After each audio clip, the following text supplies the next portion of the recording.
સુરતના લાલગેટ પોલીસ સ્ટેશનના પીઆઈ એચ.જે. સોલંકી અને સ્ટાફ સામે પોલીસ કમિશનરને ગંભીર ફરિયાદ કરવામાં આવી છે। વરિયાવી બજારમાં ગેરકાયદેસર જુગારના અડ્ડા ચલાવતા સામાજિક તત્વોના પક્ષ લઈને મહિલાઓને માર માર્યાનો આક્ષેપ કરવામાં આવ્યો છે। પોલીસની હાજરીમાં મહિલાના પરિવાર પર હુમલો થયો હોવાનો લાઈવ વિડીયો સોશિયલ મીડિયા પર સામે આવ્યા છે। જુગારના અડ્ડાઓ ચાલતા હોવાનો પણ વિડીયો વાયરલ થઈ રહ્યો છે। વરિયાવી બજારમાં ગેરકાયદેસર જુગારના અડ્ડા ચલાવતા સામાજિક તત્વોના પક્ષ લઈને મહિલાને માર માર્યાનો આક્ષેપ કરવામાં આવ્યો છે। પોલીસની હાજરીમાં મહિલાના પરિવાર પર હુમલો થયો હોવાનો લાઈવ વિડીયો સોશિયલ મીડિયામાં સામે આવ્યા છે। જુગારના અડ્ડાઓ ચાલતા હોવાનો પણ વિડીયો વાયરલ થયો છે। રાત્રિના સમયે લેડીઝ પોલીસ વિના ઘરમાં ઘૂસી મહિલાના વાળ ખેંચી ગેરકાયદેસર અટકાયત કર્યાનો ચોંકાવનારો આક્ષેપ કરવામાં આવ્યો છે।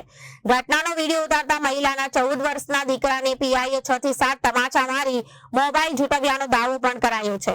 પોલીસ સ્ટેશનમાં લઈ જઈ ખોટા કેસમાં ફસાવવા, રિમાન્ડ દરમિયાન વીજળીના ઝટકા આપવા અને પાસાની ધમકી આપી ગંભીર ઈજા છતાં પોલીસે સારવાર ન કરાવતા મહિલાની બહેન પોલીસ મથકમાં બેભાન થતા 108 બોલાવવી પડી। પીડિત મહિલાએ પુષ્પાબેને ગૃહ વિભાગ, માનવ અધિકાર આયોગ અને મુખ્યમંત્રીને સુધી લેખિતમાં કરી ફોજદારી અરજી। મહિલાએ જણાવ્યું કે લાલગેટ પોલીસ સ્ટેશનના સીસીટીવી ફૂટેજ તપાસવામાં આવે તો પોલીસનો અત્યાચાર સામે આવી જશે।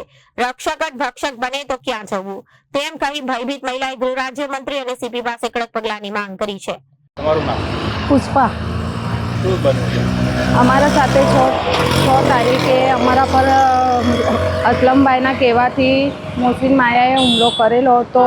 એ વિષયમાં અમે સીપી કમિશનર ઓફિસને જાણ કરી તો ત્યાંથી અમને લાલગેટ પોલીસ સ્ટેશનમાં મોકલા। તો લાલગેટ પોલીસ સ્ટેશને અમે ગયા ને અમે કીધું કે અમારી સાથે આવું થયું છે। તો એ લોકોએ અમને એમ કીધું કે કોમ્પ્યુટર બંધ છે, કાલે આવજો। તો અમે 7 તારીખે સાંજે 5 વાગે હું ત્યાં ગઈ લાલગેટે અમારી ફરિયાદ લીધી, પણ અમે જે વિષયમાં લખાવ્યું એ વિષયમાં અમારું કંઈ લખ્યું નહીં। તો અમે પીઆઈ સાહેબને એમ કીધું કે સાહેબ અમે જે લખાવીએ છીએ કેમ તમે નથી લખતા? તો અમને એમ કરીને જેમ તેમ શબ્દો બોલીને અમને ત્યાંથી નીકાળી કાઢ્યા ને પછી અમે ત્યાંથી આવી ગયા। અમે 8:30 વાગે રાતે 7 તારીખે અમે ઘરે આવ્યા ને અમે 11 થી 12 વાગ્યાના અંદર ફ્રી ઝોનના રાઘવ સરને અમે ફોન કર્યો તો એમને બોલ્યા તો એમને ત્યાંથી અમને પીઆઈ સાહેબ આવ્યા, એટલા ગુસ્સામાં આવ્યા ને 6 થી 7 ડિસ્ટર્બવાળા આવ્યા અમારા ઘરે ને અમને ને મારા છોકરાને 14 વર્ષનો છોકરો છે, એનું નામ ઉત્સવ છે, એને બી માર્યો ને અમને બી માર્યો ને અમને એમ કીધું કે અગર તમે કોઈ પણ મોટા અધિકારી પાસે જશો અને અમારા વિરુદ્ધમાં ફરિયાદ કરશો તો હું તને ને તારા છોકરાને ઘરેથી લઈને વરિયાવી બજારથી લાલગેટ લઈને મારતો લાવીશ ને તારા પર પાસા કરી દઈશ। અમને એટલા ડરાવ્યા કે હું 5 દિવસ બહાર જ રહી છું મારા બચ્ચા સાથે ને અમે બહુ ડરી ગયેલા છે। અમને કંઈ ન્યાય આપો તો સારું છે। શું માંગણી છે?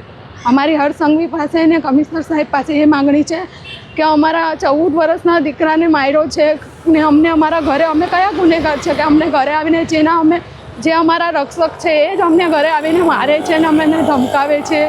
આ કેમ આવી સરકાર છે? તો કંઈ અમારું સાંભળો, બસ અમારી એ જ વિનંતી છે સરકારના આગળ। Bureau report, Janadesh news.